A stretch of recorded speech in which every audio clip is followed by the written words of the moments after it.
Congress party India కూటమి అభ్యర్థిగా పోటీ చేస్తూ ఉన్నాను. ముఖ్యంగా మీ అందరినీ పరిచయం చేసుకొని మీతో కలిసి ఓటు అభ్యర్థించడం కోసం ఇక్కడ వరకు రావడం జరిగింది. సోదర సోదరిమణులారా, తీన్మార్ మల్లన్న పేరు ఎప్పుడైనా విన్నారా మీరు? సార్ వింటే ఒక్కసారి చేయలేకపోయారు. ఏ సందర్భంలో విన్నారన్నా తీన్మార్ మల్లన్న పేరు? ప్రశ్నించడంలో తీన్మార్ మల్లన్న అక్కడికి వస్తాడు. తీన్మార్ మల్లన్న మీద జాడులు జరిగినప్పుడు, తీన్మార్ మల్లన్న ఆస్తులు ధ్వంసం చేసినప్పుడు, తీన్మార్ మల్లన్న జైల్లో పెట్టినప్పుడు, తీన్మార్ మల్లన్న వార్తలు చదువుతున్నప్పుడు, తీన్మార్ మల్లన్న ఈ రాష్ట్ర రాజకీయాన్ని విడమర్చి చెప్పినప్పుడు మీరు బహుశా 2021లో పట్టభద్రుల ఎమ్మెల్సీ ఉప ఎన్నిక జరిగితే ఆ రోజు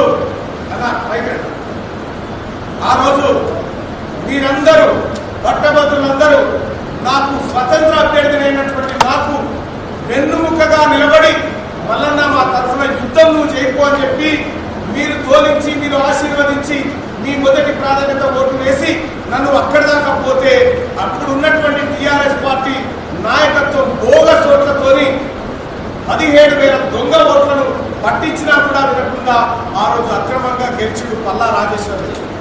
గెలిచిన పల్లా రాజేశ్వర రెడ్డికి 6 సంవత్సరాల పదవీ కాలం ఉండే. ఇలా ఈ ఉప ఎన్నిక ఎందుకు వచ్చిందన్నా? ఎందుకు వచ్చింది? ఈ పట్టభద్రులు నాకు ఇచ్చిన ఓటు నాకు అక్కర లేదు అని రోడ్డు మీద వదిలిపెట్టిపోయిండు పల్లా రాజేశ్వర రెడ్డి. టీఆర్ఎస్ పార్టీ వదిలిపెట్టి పోతే ఈ ఉప ఎన్నిక వచ్చింది. సోదరులారా, ఒకసారి అర్థం చేసుకోండి.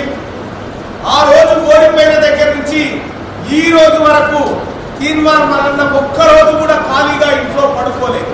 ఈ ప్రజల హక్కుల కోసం, ఈ నిరుద్యోగుల కోసం, ఈ ఉద్యోగస్తుల కోసం, ఈ రిటైర్డ్ అయినటువంటి వ్యక్తుల కోసం, ఈ ప్రజల కోసం పోరాడుతూనే ఉన్నా, ప్రశ్నిస్తూనే ఉన్నా, కొట్లాడుతూనే ఉన్న సోదరులారా.